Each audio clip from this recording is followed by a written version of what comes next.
Courtney K, Here. Rich H, Here. and Hannah.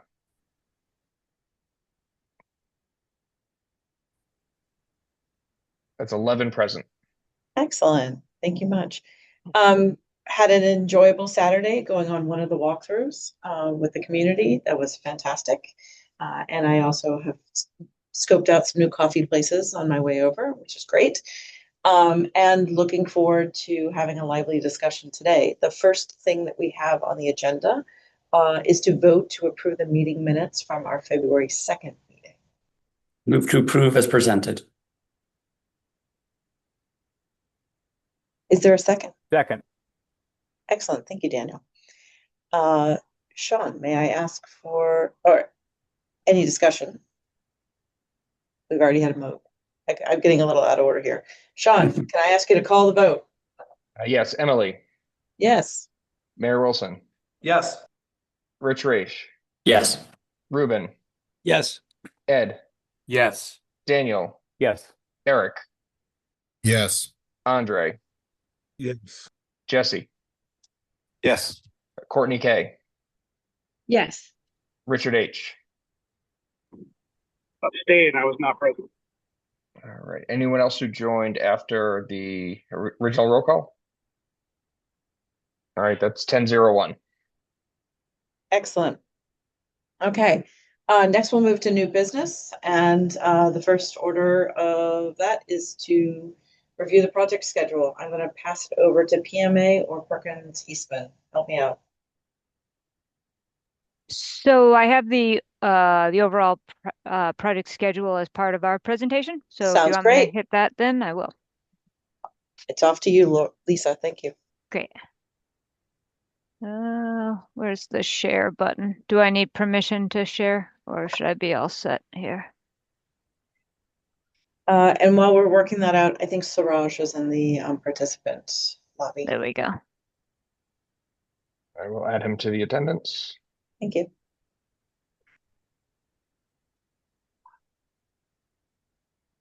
You have permission to share your Yep, screen, there it Lisa. goes. It's just a little slow today. Yes, I was saying yes, yes, and then nobody's answering. So I thought that what's going on. That's okay. We're glad to have you. Very good. Well, good afternoon, everyone. So for today's agenda, I'll give my typical project update. We'll share the full project schedule, review the process for Article 97, and look at the refined options and evaluation criterias. And then Bob's gonna present the space summary and talk to the educational program. So as of now, we're about 3/4 of the way through the preliminary design program phase. We're preparing the PDP report for the submission, hopefully at the end of this month. Today, we'll share the preliminary options and the evaluation criterias, and this criteria will help us to guide the selection of our options that we'll be studying for the next phase, which is the preferred schematic report. All right. So we've continued to work with the city's communication team, and we've drafted a list of community engagement events, which we shared at our previous meetings. A couple of these events, as you know, have already taken place. We had a great walk over the weekend. We had actually had a pretty good outcome for the first group. I think there might have been about a dozen people there, and then the second group was a little less, but still a nice walk with the neighborhood abutters and stuff. We're going to do that community walk again next Saturday. I think it's the same time at 10 o'clock. And then we have a couple more things scheduled. Our community forum is going to be tomorrow at 6 o'clock. And then we'll have a couple of workshops, the first one being sustainability, which will be in April, and then a community programs workshop in May. And then as things progress, we'll continue to build on some dates for more community engagement events. But it's been great. We're getting a lot of great feedback from the community, which will help us through this process. So let's take a look at the project timeline. So this is a big picture look at the overall project schedule from feasibility all the way to project completion. So the feasibility stage will be completed by the end of August, and then we're going to move right into schematic design. So during schematic design, we'll do a robust set of drawings, which is required by the state, and we'll develop the project budget. That gets submitted to the MSBA in February of 2027 for approval at their April board meeting. After the MSBA approves the project, the proposed budget will go to City Council for review and approval, and then onto the ballot for the debt exclusion.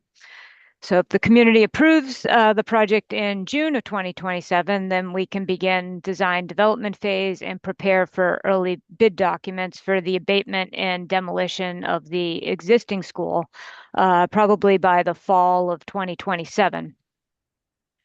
We'll submit the design development drawings and cost estimate to the MSBA in later that fall, probably around November. That will help to ensure the state and also the community that the project is staying on budget.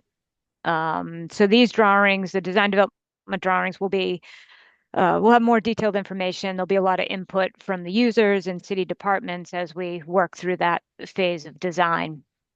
So next would be the construction document phase, where we'll submit the 60% CD set and a 90% CD set to the MSBA, along with the cost estimate to ensure that the project is staying on budget as we work through the design phase. The project would then go out to bid in the fall of 2028. It will take probably about 6 to 8 weeks to complete bidding. And then a contract with the construction team would probably be procured in January of 2029.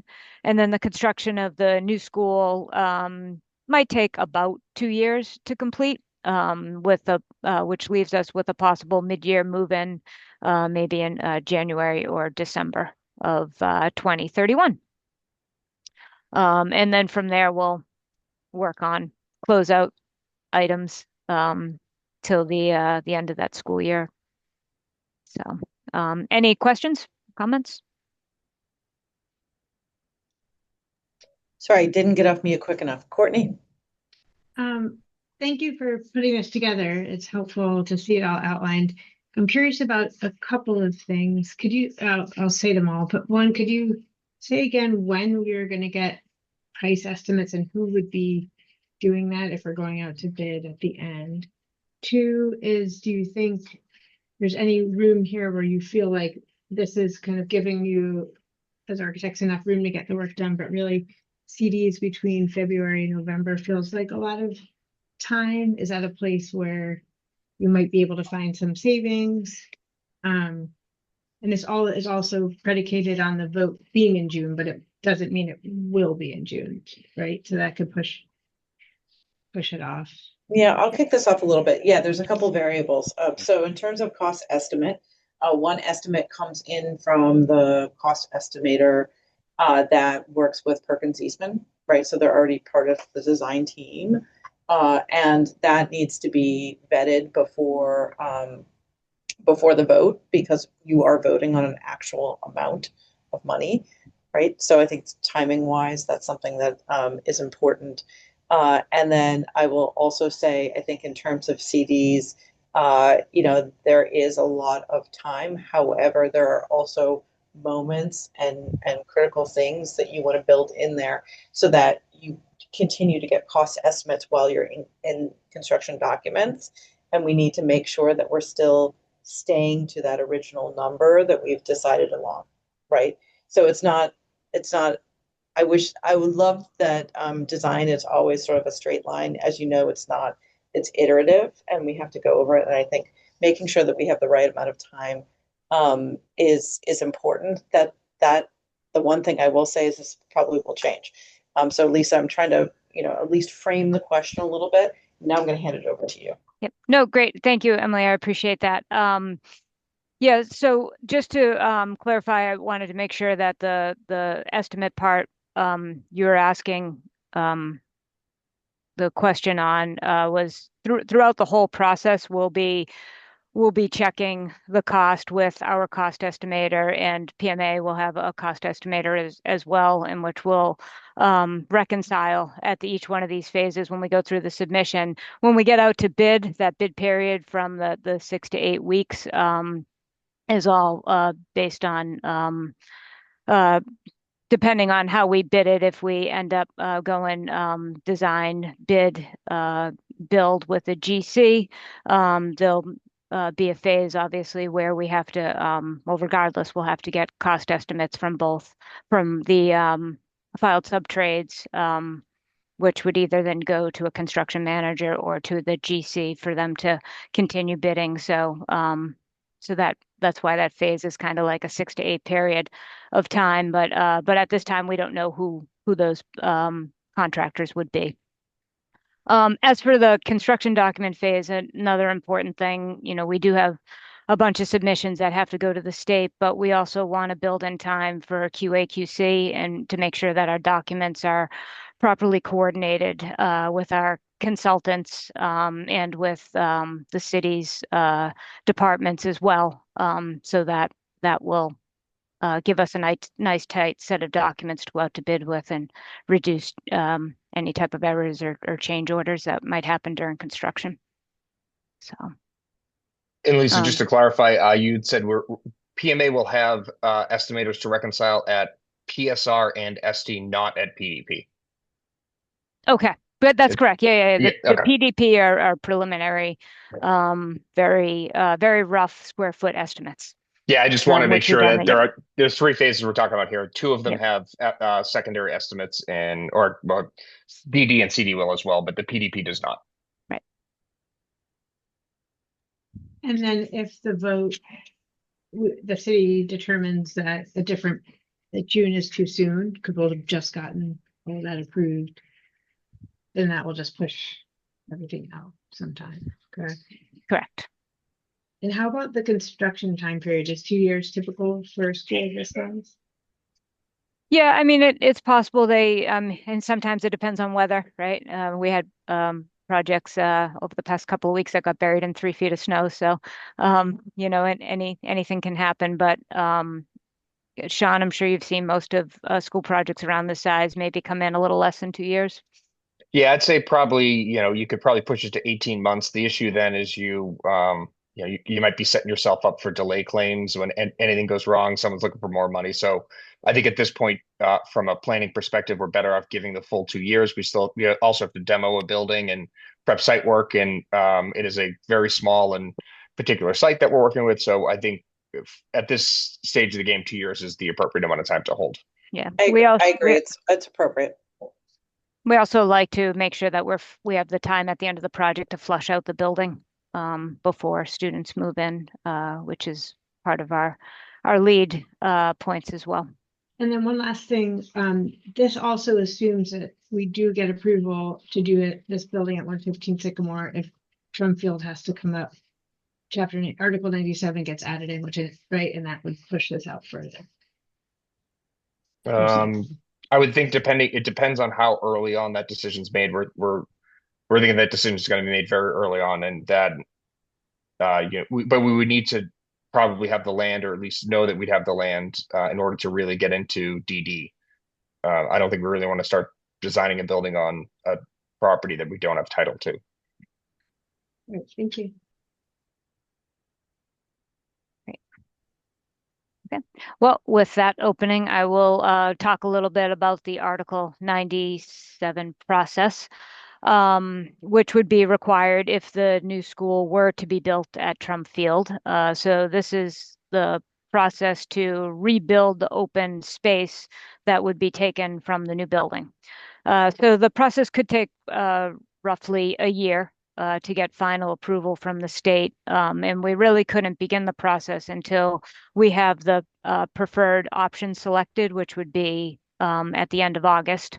At that point, we would have to meet with the state to review and formulate a schedule for the land transfer. We would then meet with the Parks Department for approval for the land swap. This would then need to be approved by the city council and then presented either or and approved by in a town meeting, possibly in November, in which the local approval would require a 2/3 vote. Once if it gets approved, then we would go through a process where we have to submit to the Executive Office of Energy and Environmental Affairs. Typically, that is a 90-day review process. And then once we have their approval, we would then submit to the state for legislative approval. And usually those reviews, I believe, are done in June. So, any questions on that timeline? So I tried to show up in the Sorry, bar first, where that would take place. Courtney, then Eric. isn't there a Concom piece of the process? Where would that fit in? Probably in with the Parks Department approval. I probably should elaborate on that, saying it's, really a lot of the city departments. It all depends on which towns have which departments that are going to want to have say in how this is done. But it would all take place in that early phase before we get to the local approval of the 2/3 votes. We would need to meet with all those departments and have their buy-in. Eric? Through the chair. Yeah, I was curious about who was referred to by the Parks Department because we have a number of divisions and departments that have parks in their name. So I was curious who that was. Thank you. Yeah, I should probably change that to city departments. So there are probably quite a few. Jesse? Yeah, not to jump the gun here, and I know that this whatever plan is formulated with the state rep could most likely be, forwarded to I don't know how long that process takes, but we are looking at a few changes with our state reps coming up with the elections and stuff like that. So I don't know if the new person would be made abreast of everything, I'm sure, but I don't know if it would end up in a situation where it would hold anything up, anything like that. Thank you. Always a possibility, right? Great. All right. I am gonna move into the options and evaluations and let Mike take us through this part. Thanks, Lisa. Hey, everyone. We're going to run through these options that you've previously seen before. We also have a newer option. As Emily said, design is iterative, and I think from each of these options that we produce, we learn something new from each one, and some of the feedback that we've been hearing along the way as well. We're trying to work those into each concept, so hopefully they're getting better and better as we go. But we're also going to highlight and show some site development. Our landscape architects have developed their preliminary concepts on each of these options. So we'll kind of quickly highlight these and then maybe spend a little bit more time on the new option, and then we'll go to the evaluation at the end. And please stop me at any time if there are any questions, or we can come back and review. The first option is the renovate the existing building with an addition. This is for the 690 at Sycamore. This highlights you can see on the right-hand side that the site plan. Each of these options does find a home for Maze Garden. It kind of moves around from each option. And obviously these would be refined as we move forward. Right now, these are kind of placeholders. And based on a lot of conversations we had about site programming and what program wants to be on grade, accessed on grade level, but also used by the community as well. And then what program can go on a rooftop. The feedback that we did hear is that ground level program is preferred and desired as much as possible, both for student play, but also for community use and just general open green space within the city of Somerville as well. This does preserve a multi-use field, younger outdoor play areas in the yellow at the center of the site and at the bottom of the site. There's a small, modest entry plaza on this option. If you click it to the next view, this highlights the new addition across the top. Sorry, Mike. Oh, that's okay. The new angled portion on the top is new construction, and the angle running down the page to the left is the renovated portion. Next. This is the same option, but for 925 student enrollment. So the plan is almost identical. All it does, it gets longer on the top of the page, growing towards Thurston Street. So you lose some of that outdoor play area. The program expands a bit in this direction, but you do still have decent play areas and a bit of a multi-use field. Next. And same thing here with the new addition versus renovation. The next option, this is for 690 Sycamore. This is kind of building upon the interview concept that we had where we were trying to maximize the southern exposure with the classrooms. We're cutting across the site. So you have nice southern and northern daylight into the classrooms, and then terracing the building quite a bit. So you can see on the site on the left-hand side is really kind of the bottom of the hill on Medford, where you have a multi-use field directly off of a gymnasium. You have a pre-K play area at the center of the site. And then as you work your way up Thurston towards the top, you have Mays Garden at the intersection of Evergreen and Thurston. And then at the very top at Sycamore and Evergreen, you do have that main entry plaza, which is nice, which pulls you right into the heart of the school off that intersection. Some of the feedback we heard from this concept, if maybe you can click to the 925 as well. Yeah, this one, thanks. Yeah, the 925 grows actually kind of in both directions, both towards Medford and Thurston. So it kind of eats up more of that ground level open space. We are providing quite a bit of rooftop outdoor play and outdoor learning space. But again, those spaces would not be accessible from community use and a challenge to monitor after hours. So although this plan works out fairly nicely with adjacencies in the academic neighborhoods, which we learned quite a bit about by developing this, the challenge is that it's eating up a lot of ground level real estate. And these are just the upper levels, and you can highlight in the top on the left-hand plan, level 3, you have an outdoor learning area kind of at the top of the page at the triangle. The middle plan, we have, yep, thank you. Thank you, Lisa. Circling right there, we have a nice rooftop learning area there as well. And also we're carving one out on the 5th level. So we did have an outdoor learning space on each floor of this concept. On the next one.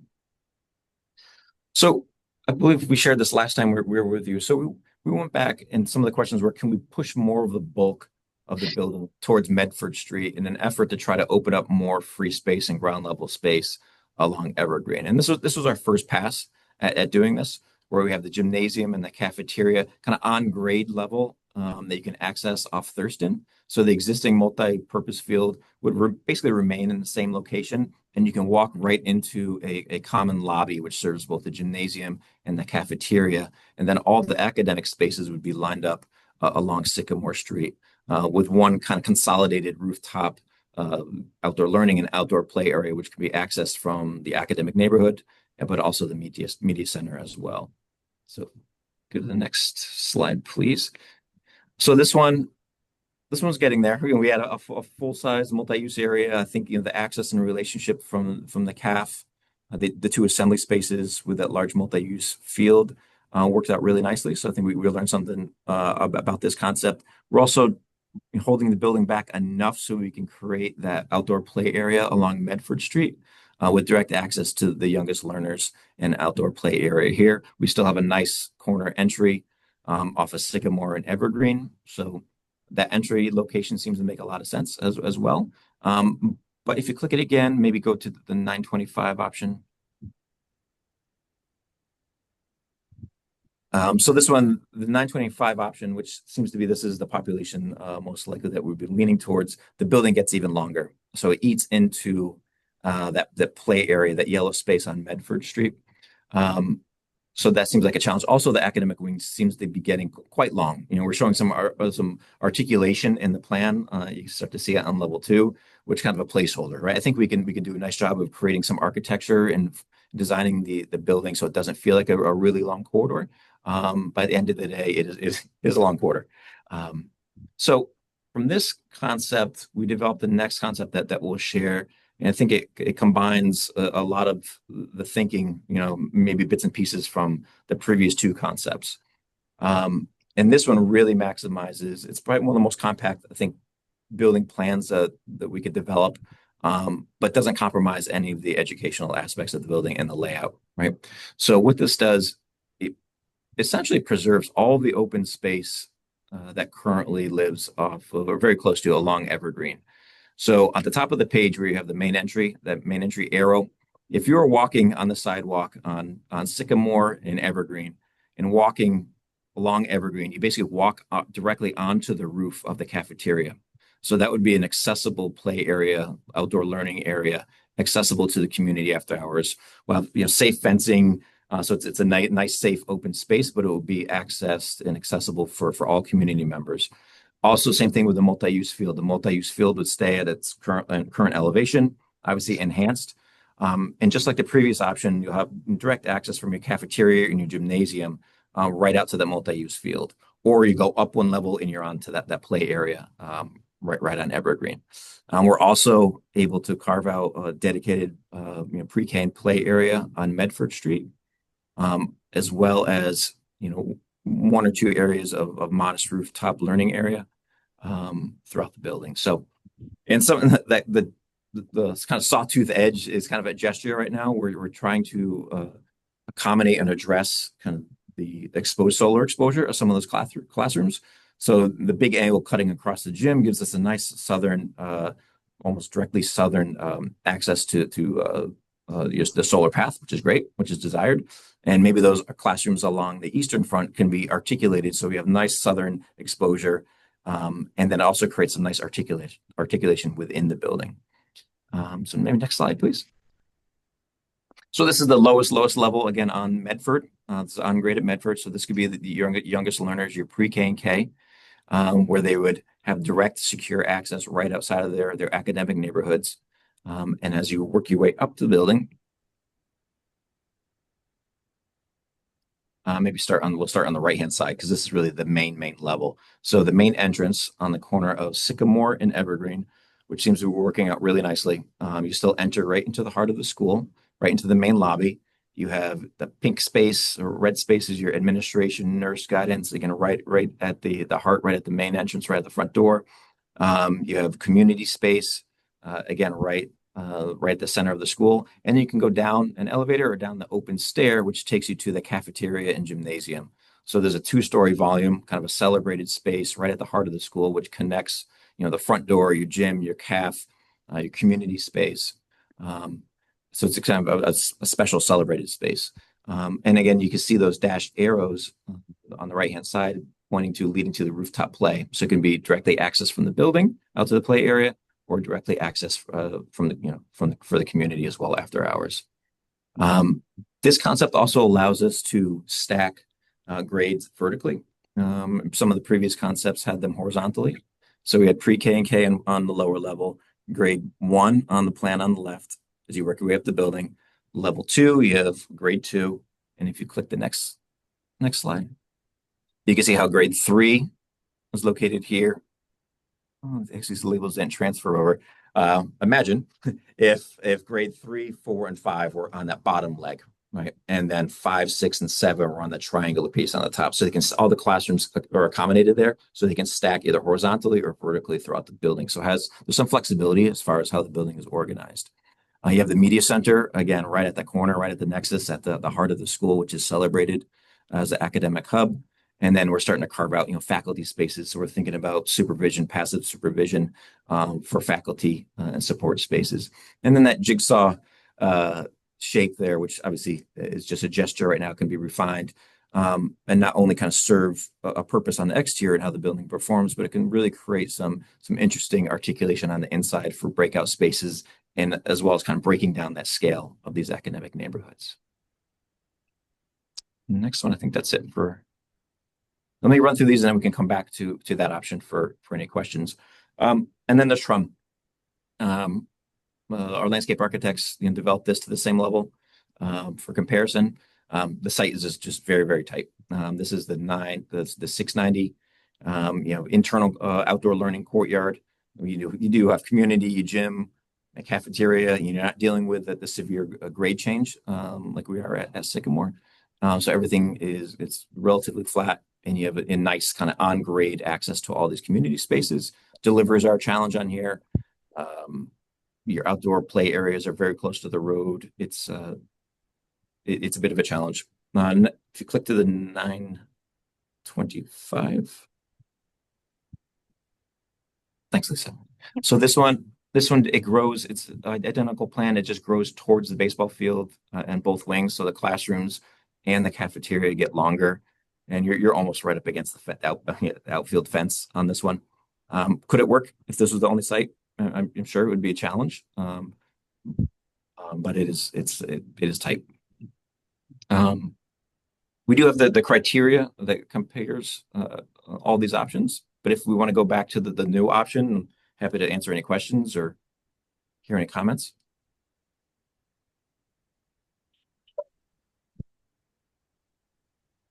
That was a lot. Thank you. Any aha moments? Did anyone see something that kind of caught their eye that they'd like to talk about?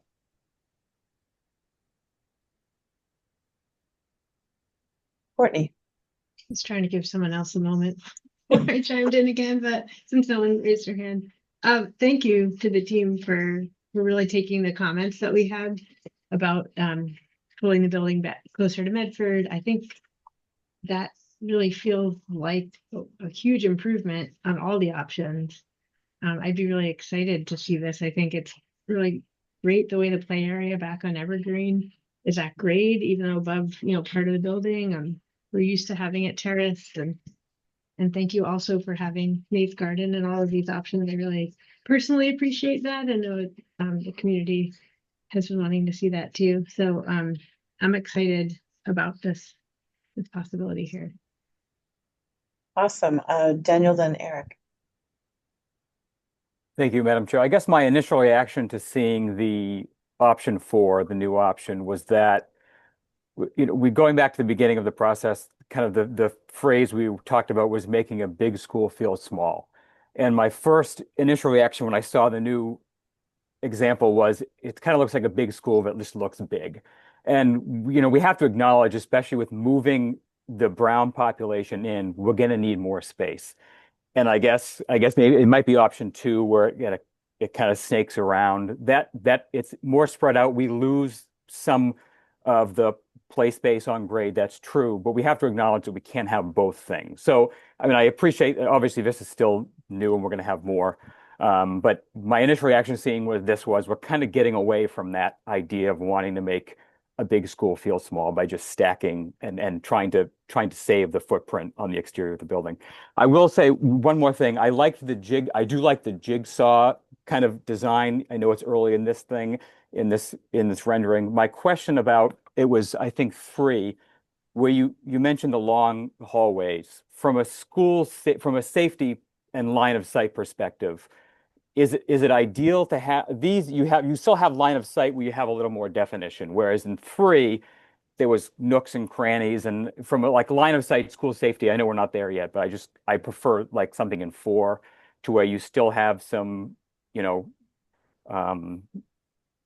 looks a little different without having the straight hallways where you can still have some line of sight. So all in there. Thank you. Thank you. If you go back to for the massing for a hot second, I just want to point out something. So whenever I look at these and whenever I actually talk to architecture students, it's always one of those things where you have to remember, like, you're seeing one perspective of it. And what I think excites me about this is that at the pedestrian level, so the sidewalk, you don't necessarily have a 5-story building at certain portions of it. It gets broken down. You see this a lot with very large towers and ways in which you can break things down at the pedestrian level. So I think there's still some work to be done, but I'm liking the fact that at least it gets broken down at the street level, and as you approach it, it's always going to be a tall building. Yeah. Eric. Thank you, Chair. Sorry, having trouble unmuting. Oh, you're fine. So in the rendering we're looking at, there's one rooftop area, or the multi-use field, that is accessible from the street, sort of by Evergreen and Sycamore. Is the one sort of above Medford Street and Sycamore accessible from the street, or is that only accessible from the school? Right. That would only be accessible for the school, so dedicated for school use. Okay. All right. Thank you. Thank you. Ruben. Through the chair. Thank you, Emily. I think this is in regards to Daniel's comment about the feeling of what is the impression that you get out of the building. From this schematic, I don't know really. I don't have the same impression as to how that looks like from the outside. I think that for me, based on the emergent vision that is coming from the feedback, is that we value the idea of neighborhoods or clusters within the actual the internal piece of the building. Exactly. So the thing that I do think that I like from the last schematic you show is the access to play space at the ground level. That actually I think that combines well with what I think I saw in the design, which is you have some clusters of neighborhoods that actually are surrounded by some of the other complementary work that happens in a school. So I think that to me is a driver. And I think Emily's comment around the view of the building is look at the high school. Is that right? So you come into the high school, a big imposing figure in front of you, but I do not know exactly what will be the final look as we start building in a much more beefed up schematic of the construction. But I do think that in terms of what we're trying to create, which is a sense of neighborhoods in the age grade level or age cluster grade level, that to me is a significant priority. And if we can get that with access and not compromising the green space, I think that seems to me very enticing. Thank you so much. Rich, then Andre. Rich H, I should say. Hi, I have a fortunately unspecific question, but when you're doing these designs, you're juggling a lot of push and pull on dozens of different variables as you allocate square and cubic footage to various assets. One project that I've seen a couple of times mentioned on your slides, but I think it's important, is the after-school program. Most of us are dependent on that service to be able to have the scheduling flexibility to be able to live in Somerville. And I was curious when it is appropriate for us to discuss allocation of space or storage space and dedicating space to that program, it being well balanced with the other options. Excellent point. Perkins Eastman, do you want to respond? Yeah, I can respond. So we do have the after school program and the SFLC program, and we have heard about a number of spaces that really want to be connected to this. Really, everything wants to be kind of coming off the lobby level. So that program is in here. We have not called out every single small space because we didn't want to get too focused on exact relationships yet. We want to make sure we have all the program in here, and then those refinements will come. But it seems like in many of these, we're looking at kind of a two-story heart or common space. So I know Mike here is showing community space at a few different levels, and that probably represents a combination of the after-school program space as well as the SFLC and some other spaces. I don't know if that answers the question. Yeah, mostly my goal was to bring the after-school program to be an equal-weighted concern while we're making all the changes in design elements of this, both to the architects and to this committee. I think it's important that we be able to provide as much of a percentage of the school, the after-school program as possible, and not have the building be a limiting factor. Yeah, we have some strategies that I'll get into when we go over the space summary too. Awesome. Excellent point. And I'm always reminded, accessible space to the outdoors for maintenance, especially after storms like we've had last week. Andre, then Ruben. Thank you. Actually, I was going to build on Ruben's last point.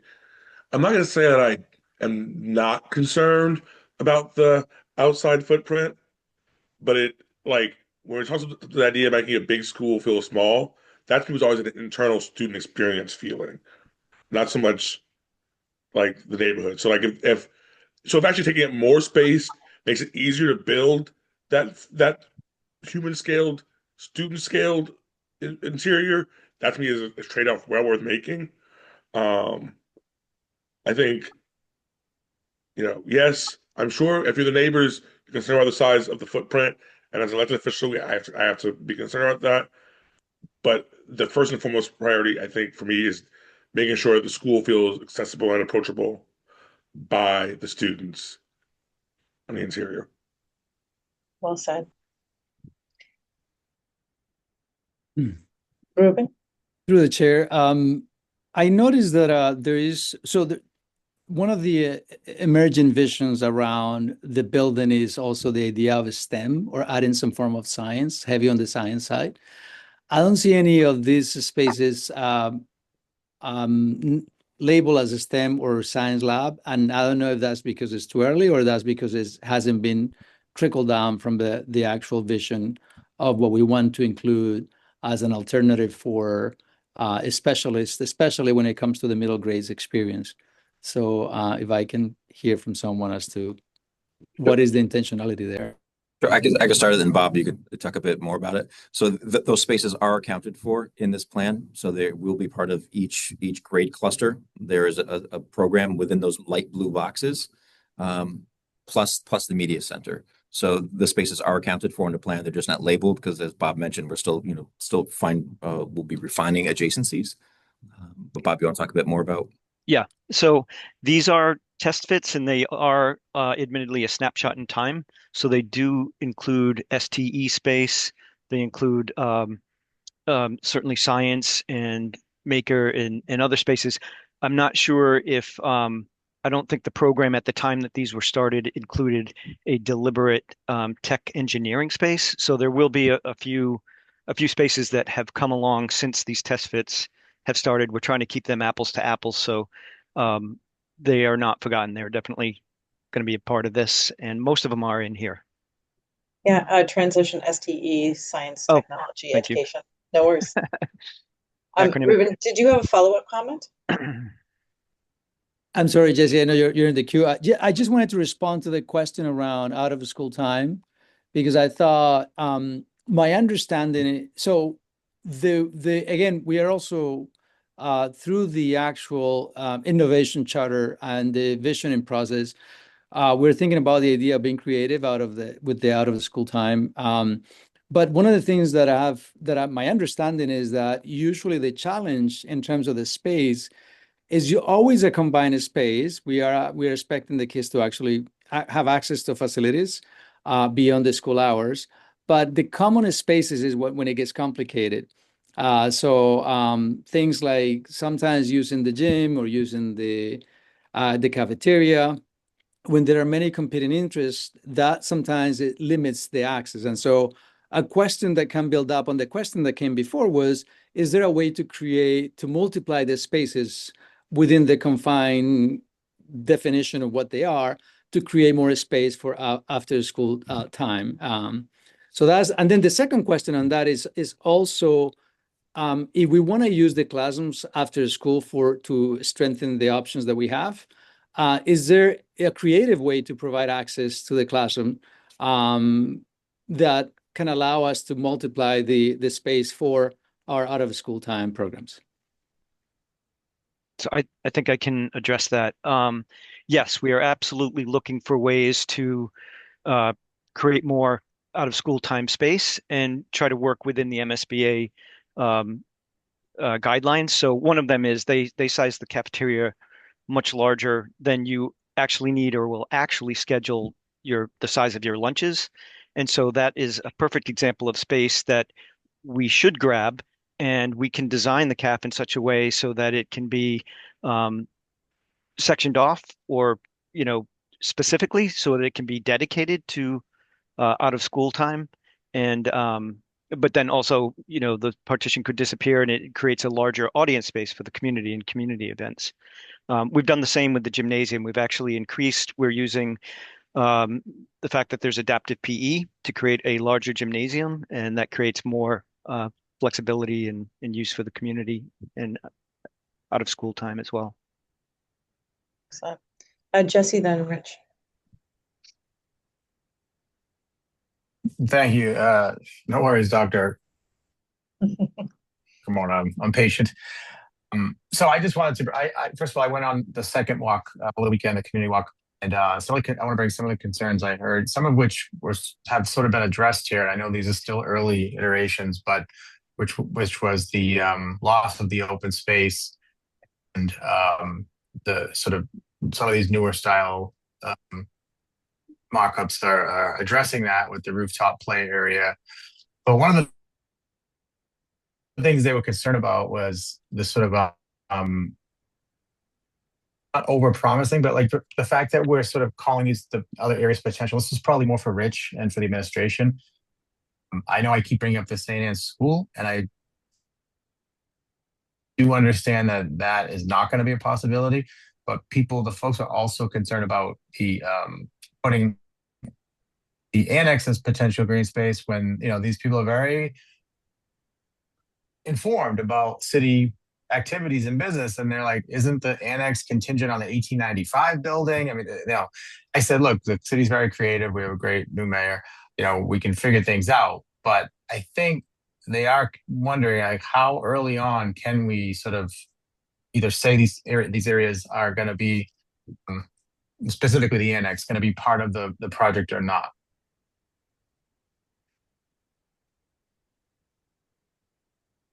Well, gee, I raised my hand because I was going to make a question or comment, but it seems as though the good counselor from Ward 4 gave me a couple of questions to answer.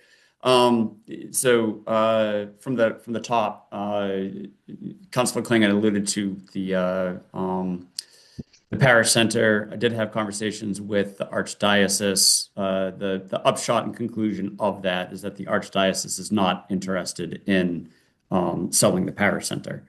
They may be interested in renting it. I told them we might be interested in being a tenant during construction for construction field offices, which would help us a lot during construction. But they're not looking to sell it. And I would remind anyone that's thinking about taking it that they have very good lawyers. In terms of the sequencing with the annex, there's things that we need to track down that are sort of outside of the Perkins Eastman team. Will continue to track those down and feed that into these plans as we can. So Jesse, do those answer your two questions on that front before I sort of make my own comments? Yeah, pretty much. Thank you, Rich, through the chair. It's just, like I said, we've obviously seen that we can be creative and figure out a way to keep open space with like the rooftop play area and stuff like that.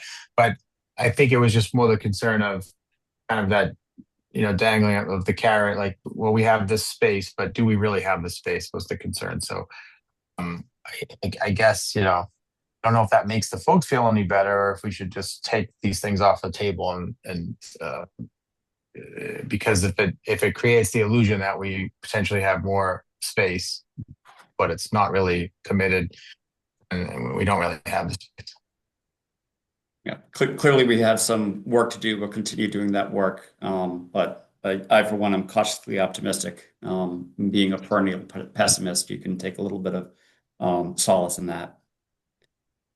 Rich, do you have a question? I did before. Okay, let's do this. Yeah, so it's more of a so I just want to sort of consolidate what I'm hearing across this so that we can help focus the team's effort because we've got a lot of work to do and very little time in which to do it. So I really want to focus on the areas that will be the most beneficial. I think there's a lot of positive reaction to option number 4, particularly around the open space. And I do want to highlight what Dr. Carmona and committee member Green said, that the focus on the massing has to be more around the student neighborhood experience.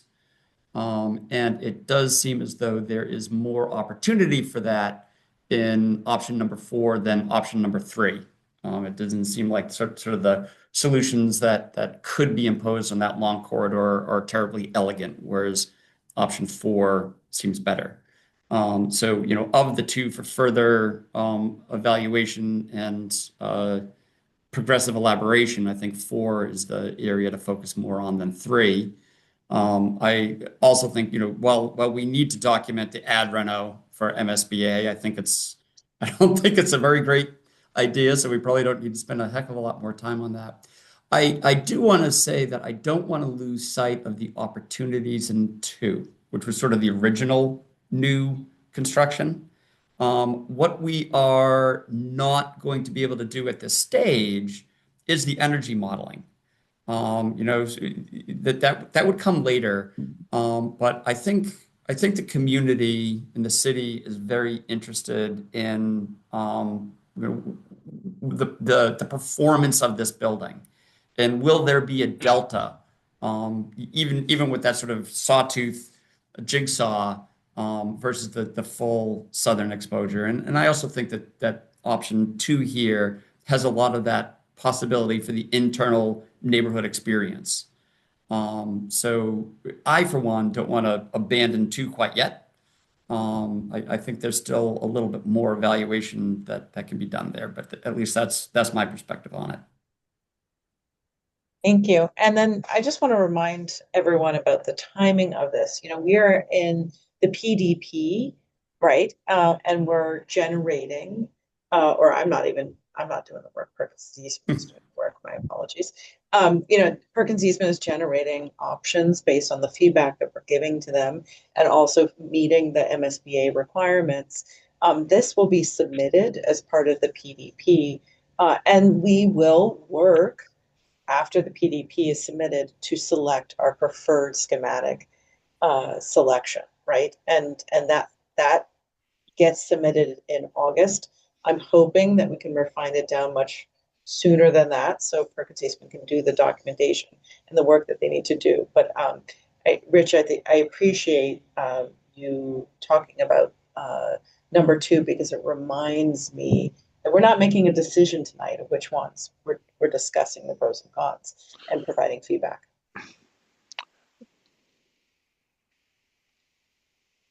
Dan, please. Hi.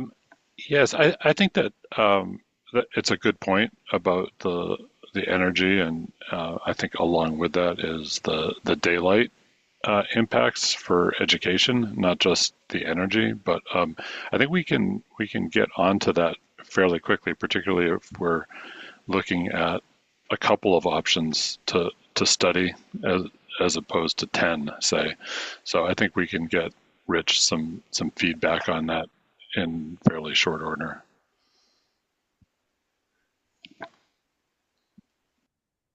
Any other comments about the options tonight?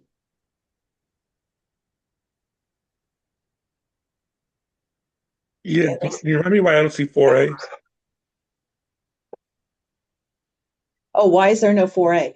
Oh, that's a great point. I'm assuming that either it doesn't fit on this page, or No, it's actually, I probably should have named that to just 4. We ended up just doing that last study just based on the 925. So we didn't take this study to look at what option 4 would be if it was the 690. So For me, thank you. Lisa, I'm going to pass it back to you for your next. Oh, sorry, Jesse has a comment. I apologize. no worries. Yeah, so thank you. Just general comments on what we saw today. I tend to agree with Emily about the feel.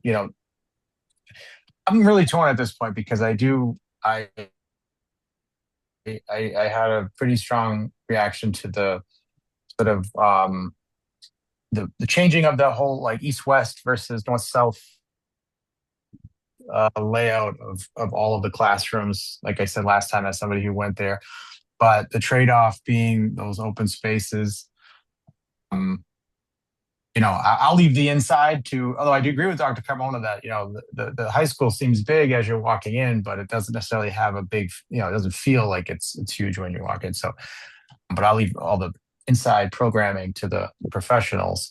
As the ward council, I just have to balance, like, how do we meet the concerns of the not just the abutters, but all of the people in the ward and all the parents, but mainly too, there is that component of, how do we get big building that doesn't feel like it's being, jammed into this neighborhood. And I do like that, especially some of the way the open space goes around sort of the entire envelope of the building, what we were shown this evening. So I do see some plus on that. Hopefully we can all, like you said, come to a consensus and sort of keep boiling this down. But I did like there was some positives to the design we were shown tonight. Thank you. Thank you. Courtney? I just want to note maybe for down the line, if the annex is able to be a part of the open space here. There's some families I was talking to who are wondering if the city would consider making that part of Thurston Street closed off and having it be a longer connected open space. So if we know we're not going to be able to get to St. Anne's Parish, that could be a possible way. It would create a dead end street on the bottom part, which I don't know how the city would feel about that, but I just want to put that out there as something to think about down the line. Thank you. I heard some pretty strong feedback. Sorry to jump in, Oh, Chair, please, but please.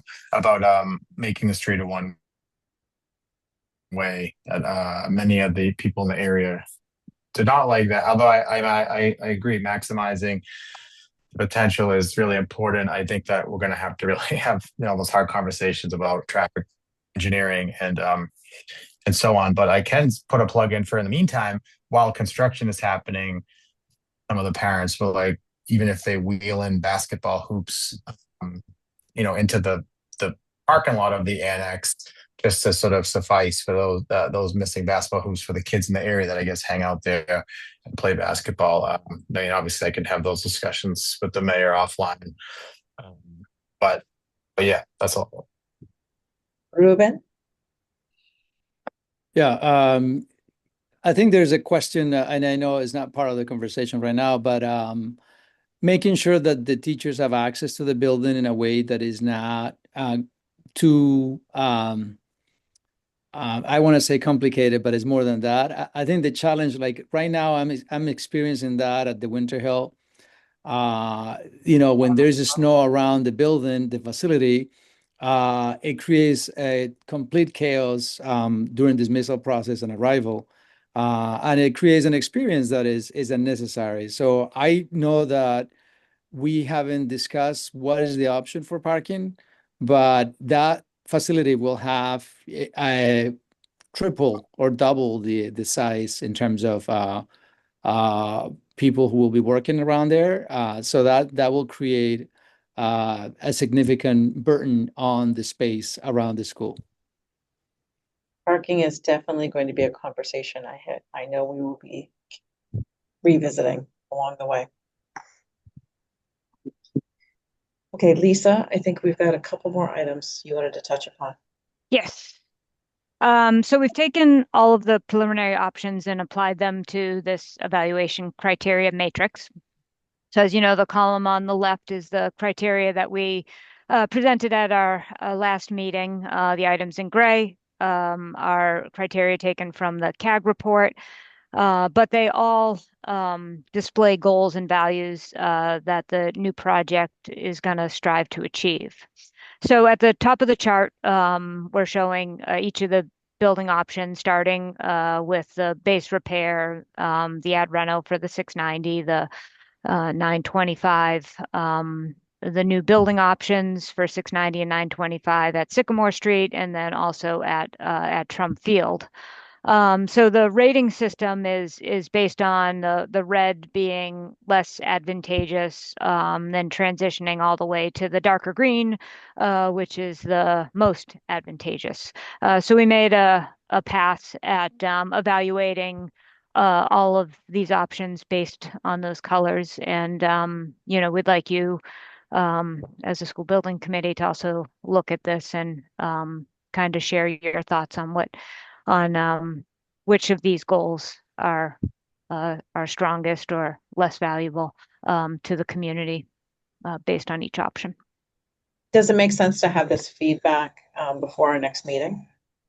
People can sort of write in about which ones they prefer. That would be great. I don't know if Bob, if you wanted to add any more to the process. Yep, you just said most of what I wanted to. It's pretty obvious when you look far left that repair renovation is not cutting it at all. Neither is Trump Field based on the values and the needs of the school. And no surprise, maybe that option 4 did rank, has slightly more green than others. But again, as Lisa said, this was just our team taking a crack at it, and it would be great if we kind of had markups or prepared for building committee discussion on this to maybe tweak some things. And the building committee can also vote off options to help us focus as we wrap up the report. So we heard from the MSBA, you can take an alternative site completely off the table. As we heard earlier tonight as well, some of the options are better than the others, so maybe that can focus our attention. We unfortunately cannot take the ad reno off, and we cannot take off every option that's 690 versus 925. We have to at least leave some variation on the enrollment. And to clarify, the committee can take that vote prior to the PDP submission. Exactly. You could even take that vote tonight if it was part of the agenda, but certainly at the next meeting as well. Thank you. Rich? Yeah, I was just simply going to suggest that I think this should be the homework assignment for the committee, and we should give markups and be prepared to vote on this at the next meeting, including anything that we might want to take off the table. Excellent. Courtney? Well, I did hear that we could potentially vote today to take off So options, and it seemed like 3A and 3B were not anyone's preference. good procedure is to announce on the agenda if we're about to vote. Okay. And we did not put that on the agenda. There are some items that we did indicate that we would vote on tonight that I'm going to recommend that we don't. So what I'm taking from this is that at the next meeting, be prepared to vote on perhaps taking some options away. Great. And Rich? one more thing, did you say that we could opt to take Trum off? We as an can. option? We could. We need to announce it on the posted But we'd agenda. have to keep that renovation, but we could take off. Correct. a We do location. need to keep the ad reno, and we can't take off the enrollment difference. Those two need to stay. Thank you. Rich H. I'm looking at some of these things, and I don't think I understand how it's supposed to be read. So, for example,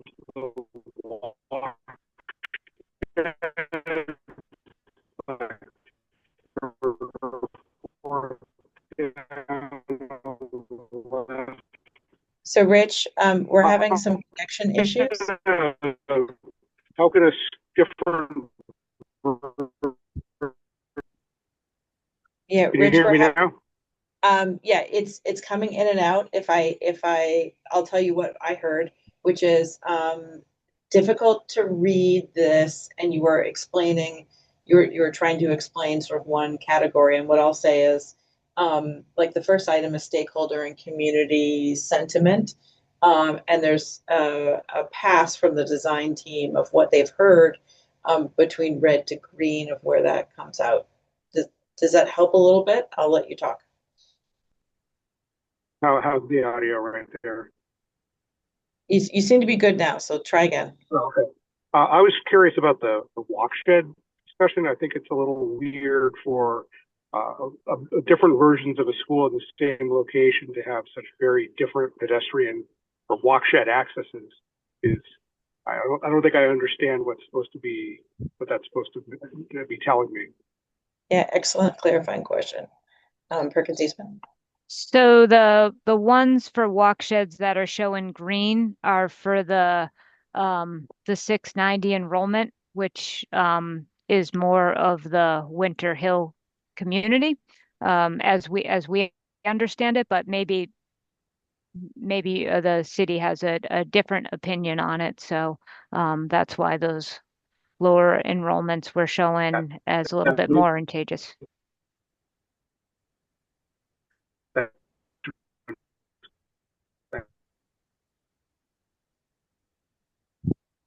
Okay, thank you very much. Okay, Perkins Eastman, back to you. Great. All right, so we'll hand this over to you for some more feedback, and I'm gonna hand it over to Bob to talk about the educational program. Sure.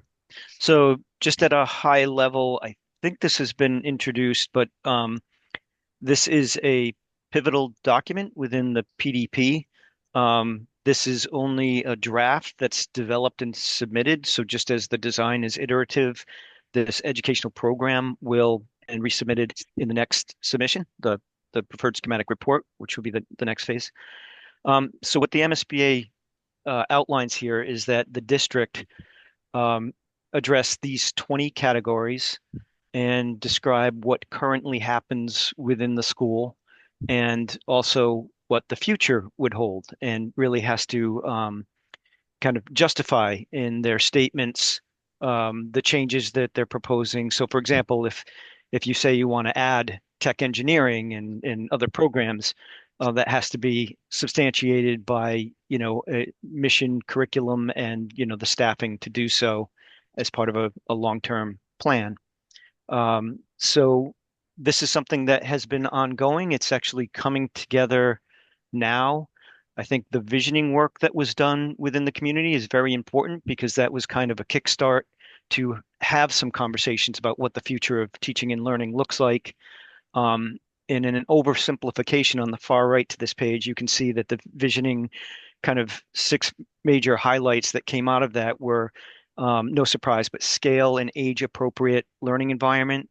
So that means elementary experiences as well as middle experiences that are built in and kind of zoned into the school. Um, it also talks about supportive of the whole child, so wellness, but also sensory support, the spaces and the adjacencies to kind of assist with that. Equity and inclusion being built in, so making sure the programs are visible and valued and fully integrated into the academics. Flexibility and adaptability and the ability to collaborate is always a very important part of a modern school. And that includes having varied types of spaces, as you can imagine, and choices. And that kind of feeds into what the new school looks like. And so the educational program will need to talk about how teaching and learning will be different to utilize this new type of school, new spaces. And then also a community hub, um, inside and out. So we hear a lot about making sure that the spaces and the programs and the great amenities we have outside are accessible to the degree possible. We're obviously making a central shared core to the school as well that's going to offer all kinds of educational opportunities. It's going to have the placement of whether it's life skills or potentially cafeteria with teaching kitchen, various things that will be easily accessible while academic wings can be locked off. These shared spaces will be supportive of the community and programs. And then fostering pride and ownership, belonging and connection are going to be really important. So this feels like everybody's school. So that's just very high level. There's a lot of work being done. It's coming together pretty well. And I know there'll be discussion about this at the school committee meeting, and not only tonight, but for the next 2 school committee meetings, it's on the agenda to discuss and vet. I'll move on to the space summary unless there's anything that anybody wants to add, or anybody from the SPS would like to add anything on that. Anything I missed? Oh, Ruben. Bob, that was an excellent summary. Thank you. I think the other thing that I wanted to highlight is this insistence on having a space that actually feels small and also provides a very distinct learning experience for students based on the developmental needs. So originally we talked about elementary grades and middle school grades. Some of the feedback we got also in our work with the principals was not forgetting the early childhood experience. We had some great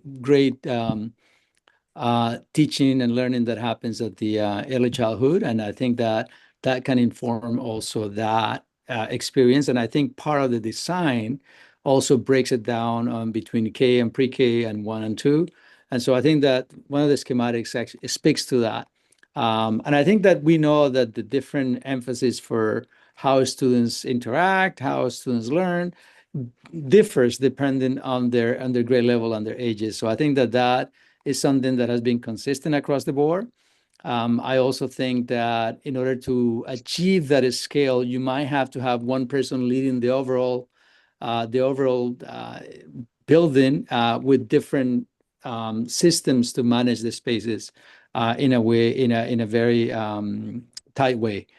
Because I think that one of the things that I also heard is that we want to make sure that this is identified as one community, one school. And I don't want to miss that sense of cohesiveness that can be lost when you start having divvying up the leadership in the space. That as well as this idea of making sure that the space, usually we come to spaces and the spaces define the experience often. We don't have the benefit of creating something new. And so this is, to me, really exciting because it also can create the spaces under which students learn in a very practical way, creating these neighborhoods that I think that has been part of the design, allows for not only instruction that happens within a larger group of students, but also gets differentiated as the students need specific needs. And I think that that idea of neighborhoods is a brilliant one. And I've seen it replicated everywhere where the feedback has been gathered. So those are two things that are really exciting. I think, again, Bob captured that really well. And again, we're working on that. There's a lot of work. The thing that is still evolving is there's a component around the innovation. How can we turn this experience into an innovation experience that is very hands-on learning, that is actually based on also on experiential learning, is one that is still being worked on, but very exciting. Excellent. And the first read is tonight at the school committee. So go ahead. Just a correction, the first read is not tonight because the document was supposed to be tonight, but the document is not ready for human consumption yet. And so it will be at an emergency meeting on the 9th. That will be the first read. Great. Okay. And just as the ed program options are iterative, so is the space summary. So I'm going to explain to you, this is an MSBA template document. It's categorized in the 12 categories on the left-hand side, and it reads from left to right at the top so that we have covered the existing conditions at Brown and currently Winter Hill at Edgerly. We also look at the proposed program for both the 690 and the 925, and we compare that to the MSBA guidelines on the far right. So what happens at the very bottom of this template for those same categories, so the proposed program, if you were to extend those lines straight down, you can see we plug in the enrollment for 690 and 925. And on the MSBA side of the template here, when those numbers are plugged in, it actually back calculates all the spaces that they call the guidelines. And as you can imagine, it's not one size fits all across the entire Commonwealth. So it's based on a lot of assumptions and guesses. So what I'm going to do is walk you through what the MSBA guidelines say for a school, these two school enrollments, but how we've modified that to meet Somerville's needs. And the MSBA will hold you to their guidelines except when you can justify the needs very specifically. And that circles back to the ed program. That's why it's so important. So next slide. I'll just start with core academics. That's the top section here. So the template is on the left-hand side. I'm not going to read this entire slide, but for anybody that's interested and likes to nerd out a little bit, it tells you what how the MSBA calculates classroom needs. And then I wrote a little blurb here on how Somerville needs to be adjusted differently. And so basically the MSBA takes the total enrollment within certain grade structures and divides it by a class size of 18 for kindergarten, or class size average of 23 for grades 1 through 8. We know that in Somerville, you actually have maximum class sizes, so 25 at K and then 26 at grades 1 through 8. As we've built the template, we've decided to hold the MSBA guidelines of 18 because that actually gives you some flexibility in the calculation of kindergarten needs, and the potential to expand in the future or even maybe convert something to additional pre-K. But it seemed prudent to use a smaller class size because we don't want to come close to your max anyway. The same thing for general classrooms. So instead of using 26, we use the MSBA default average of 23 because a 23 average will absolutely have a few more or a few less students in it because enrollments are never flat through every grade level. There are bubbles that go through. So the end result are the proposed number of classrooms you can see here. So I'll just focus on the 925. That works out to about 103 students per grade.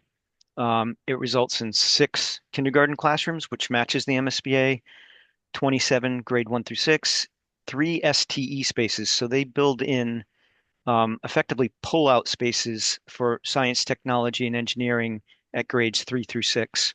And so we are taking full advantage of that. And if you consider them to be part of the homerooms, for example, that works out to 5 classrooms per grade. Grade 7 and 8, you can see again in the 925, we happen to match, we're matching the MSBA's 8 classrooms total plus 2 science. But what the MSBA doesn't account for is something like the Newcomer Academy. So we know that you have the Newcomer Academy here in grades 6 through 8. They're smaller class sizes of 8 to 12 students typically. And so we've factored in those needs so that these 6 classrooms, whether it's the small enrollment or the large enrollment, basically gives you a Newcomer Academy capacity of between 48 and 72 students, which seems to be well within the range that is desirable in the future. The MSBA will ask about world language, but they don't build it in. We've put it in here because we know that's an interest. Again, I believe it's the 6 through 8 level. So we want to make sure that the students have that opportunity, that there's a purpose-built space for that.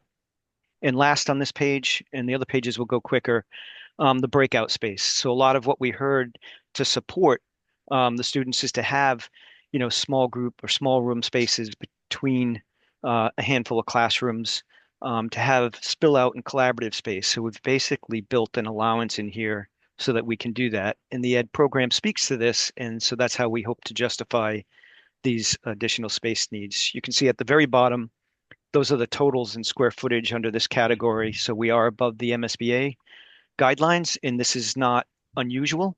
And we have a pretty good track record of getting these approved.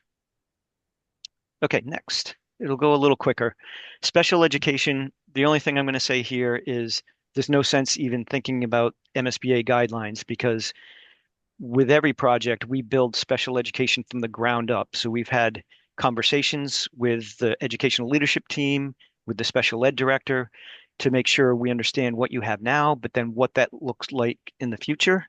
And it will continually change in the future, but we're trying to make sure that there are enough spaces of different varieties that can accommodate what those projected future needs are or be flexible to accommodate needs. One of the few highlights I'll point out here are a life skills suite. So you have an AIM program. You don't have a life skills suite per se now, but this was something that's very important, very useful, not only for the AIM population, but there was talk of this being useful for general ed population and certainly even for community and adult education. So that's a space that seems to be really important. I'll move on. We can come back for questions. The specials. So this includes art, music, theater, tech engineering, the gymnasium, and the media center. So right now, we understand that at least at Winter Hill, there is a schedule of 5 specials that every class takes 1 time per week. And the schedule to which those fit is a 30 time slot availability within the week. Why am I telling you this? Because that basically says if you were to continue that, up to 30 classrooms could take every special. You would only need one room for every special if you had 30 classes because they would fit within that schedule. As soon as you get 31 or 32 classrooms as your total classroom count, you now don't have the space you need. It just so happens that at the 690 enrollment, as well as up to the 925, you are over 30 classrooms that you're trying to schedule. So if the schedule were to remain, you actually need two of every special space. But in the 690, you just barely tip over that line. So there is some creative thinking here that you may have a theater room, but you could potentially use the stage as an additional theater space. So there's a little bit of economy. For tech engineering, this is something that's relatively new to the program for us, but certainly has been something that has been in the making for a while for Somerville Public Schools. So for now, we're carrying one tech engineering space to learn more about what grades will be taking that, how it might be scheduled. And I think there's a rethink on what the whole schedule might be. So for now, these are placeholders. Just a couple of the things. The gymnasium, we've added an additional 2,000 square feet that we believe we can justify, and that is for adaptive PE. But it also makes the gym much more flexible from a community and an outside of school time use as well. Next slide. Admin guidance and nurse. We have charted a number of offices. We've seen that there are different types of administrative spaces here than the MSBA would recognize, such as the dean's offices, newcomer academy office. So we have built these all in. And as Dr. Carmona had described, it's being set up so that there will be potentially a principal for the entire pre-K-8 school, but additional assistant principals that could serve elementary or middle, and probably set up in a cluster as well, so that there would be other counselors and other administration positions that would be semi-dispersed in the building.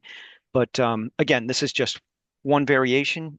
It will give us the flexibility to kind of keep thinking about how the administration will work in the future.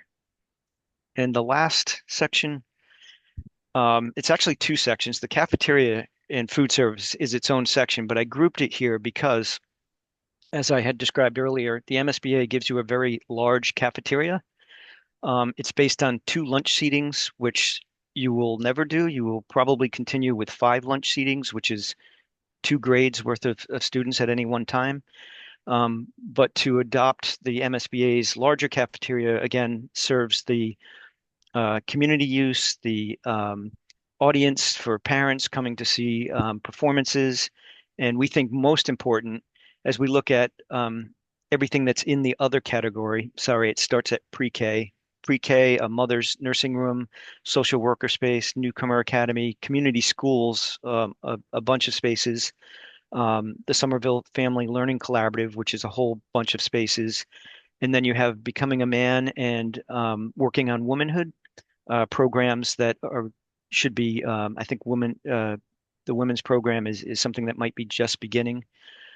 These are all great spaces. They're considered other. They're not on the MSBA's radar.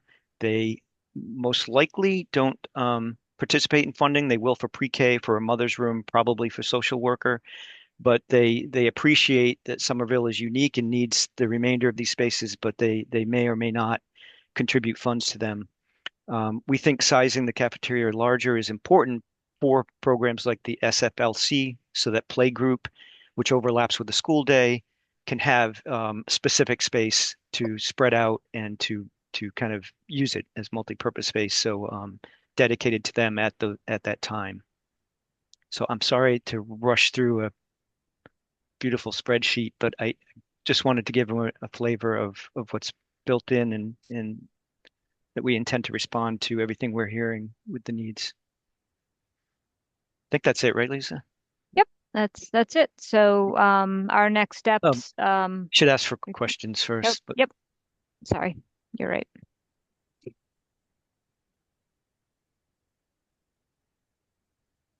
Okay. Yeah, I think this is a lot of information And I know how to do these, so I appreciate how beautiful the spreadsheet is. I think this is also going to go to the school committee, and let's just be prepared to talk about any questions or comments at our next meeting, if that's fair. Okay, I got some nods. I got one clap and a nod. Okay, there we go. Cool. Very good. So as we work on getting ready to submit the preliminary design program to the MSBA, obviously, we're your feedback on the evaluation criteria will be important to that submission as well. And then after that, we'll begin the preferred schematic report and continue with our ongoing community outreach. So Yeah. with Superintendent that, thank you. Carmona. Sorry, I got in the way of the final line, so I want to make sure that there's time to say you did an amazing job and thank you. Just a quick question on the actual ask. Are we getting an empty document for us to complete? Like how is that going to look like when we have to do our homework? Do we do that offline and then send it to you? I'm just curious as to how that's going to happen. We can definitely create a blank document for you to fill in. That's fine. And just to be clear, this is of the evaluation sheet. Correct. Yep. Yeah, the ask is not for everyone to fill in the spreadsheet. That a lot of time and attention has gone to that, but just the evaluation. Correct. The colorful sheet with the red, yellow, and green. Thank you for the. I think if people are going to fill it in, we should put a number to each one of the colors so that it's easy just to do that. Yep. I appreciate the recognition of color blindness. Good job. Suraj. Oh, you are on mute. I have a question. On what basis this evaluation has been created? The team took a pass and looked at different criteria, but I think the ask is, are these the right criteria? And do you have questions or like Rich H had earlier, sort of talking about the walk shed, like do some make sense or not make sense? And we would love to have your feedback on that. No, that's what my question is, that on what basis this is formulated? There must be some criteria basis that someone is green, some is yellow, some is red. If I'm seeing this option 3B that has a lot of green and then yellow shades, so what are the basis for making these assumptions?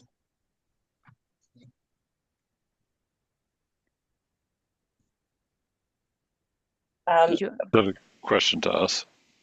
I think it's a question to all of us collectively. Let me see if I can take another stab at it. Sure. I think my father was an economist, so he always used to make us rate things on like 1 to 5, right? So really the green is sort of more preferable, or a 5, and the red is less preferable for red. So if I take the top category, which is sort of stakeholder, and this is very blurry, so bear with me, community sentiment. I think it's safe to say that the community is not interested in just repairing the building as is. Right? So I think that's a 1. Whereas addition renovation, there might be some that are interested, but I think us collectively understanding this is a tool for us to get a little closer and put it on paper of which ones we prefer, rather just saying, I like number 4 because I like number 4, or I like number 3 because I like number 3. Like doing the matrix to then evaluate it. Does that help, Suraj?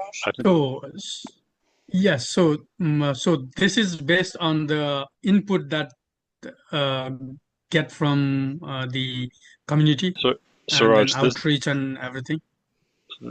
Yeah, this is based on what we have heard and how we imagine the community will respond.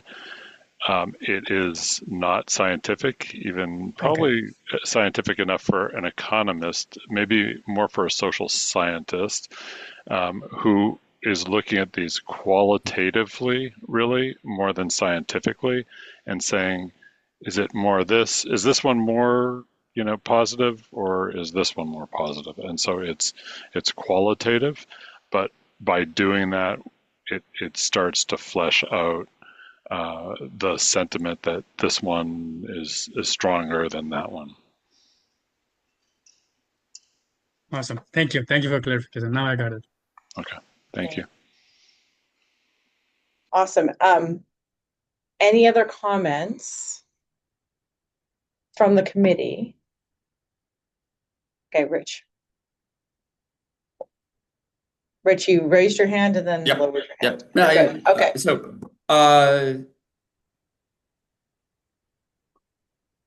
I'm just concerned about the schedule. I know we're going to have first reading with the school committee a week from today. Second reading and hopefully a vote on the 16th. I know there might be some flexibility in the submission of the PDP, but really we're trying to get this wrapped up by the end of this month. So I'm wondering what the tolerance is among the school building committee to have a special meeting to focus on voting on the PDP. Perhaps skip some of the other things that we have, like the community updates and the schedule updates, and just revisit these issues of the red, yellow, green on the options, maybe hear a little bit more on the preliminary design, and then come to a vote on the space plan and ed plan so that we can get it in. Do you want to do this after the first read for school committee or after the second, timing wise? I'm thinking after the second because, not to flip it upside down that the school building committee should then be giving the school committee feedback, but maybe the other way around, that the school committee have their first and second read, and then the school building committee is the one that helps make sure that the final documentation reflects those things, and the school building committees that then takes the vote on the submission. Okay, so are you anticipating that that's the 23rd? That's what I'm kind of thinking. The 23rd. Committee, do you feel okay having a second meeting, a focused second meeting on Monday, March 23rd? Okay, double thumbs up. I love this. Okay. Just to clarify, we're talking about not the second reading of the school committee, is that right? Because we also have a first and a second. Okay, got it. Yeah. Yeah. So what was the date again? It's Monday, March 23rd. So that is after the second reading of the school committee, having the school building committee then vote on the acceptance of the findings for the educational plan and the space summary template in order to precipitate the submission of the PDP.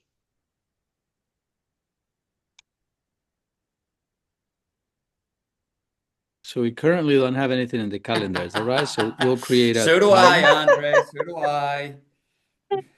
I'm so sorry, guys. I'm so sorry. Meetings everywhere. Okay. Let's do the 23rd at 4:30 and we'll make it nice and focused. How about that?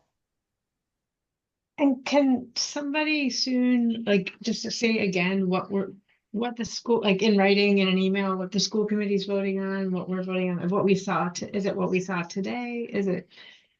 Yeah. So I think maybe I'll ask PMA and Perkins Eastman to put together an email that Tim can put out, just to say it really quickly. So there's the educational program, which needs to be voted on by the school committee. They need to see it twice. As a committee, we need to vote on the educational program and the space summary template. Please, somebody correct me if the school committee also needs to vote on the space summary template. They will. They don't need to, but they will. There you go. So it's the beautiful written document about all of the different programs, and it's the Excel spreadsheet that Bob went through, also beautiful, that details where we land based on MSBA template guidelines and how we need to change it to fit the needs of Somerville. So those are two documents. And we've That's only seen part of it today. There's another correct. one We've that only we seen haven't part of seen. it, right? But timing wise, in order for the PDP to get in when we'd like, which is at the end of the month, we need to vote on it. And that's why we need a special.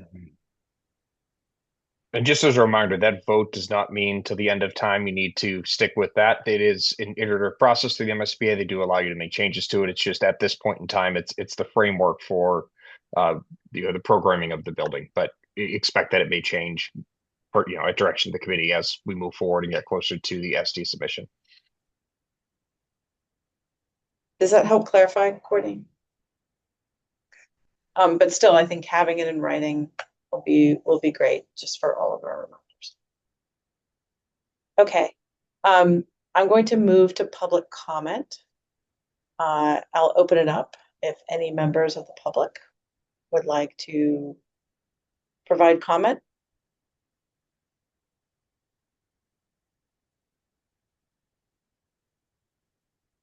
Okay, I don't see any activity. So I will consider public comment closed. And I know that there is a school committee meeting tonight, so I want to make sure that people can eat. So with that, could I ask for a move to adjourn? So moved. Okay. Okay. Sean, may I ask you to take a roll call? Absolutely. Emily, Yes. Mayor Wilson,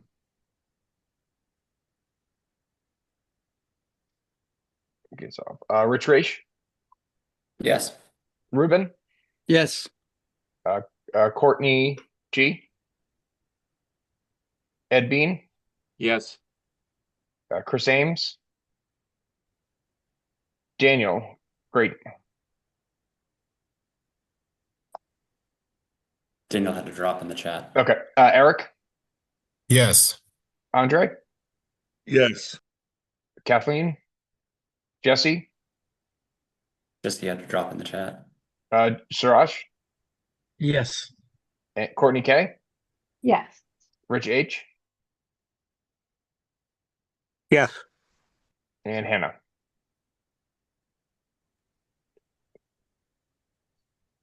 I have 9-4. Excellent. Thank you all for a long but very, very productive meeting. I appreciate it. Be well. Thank you. Take care. Thank you.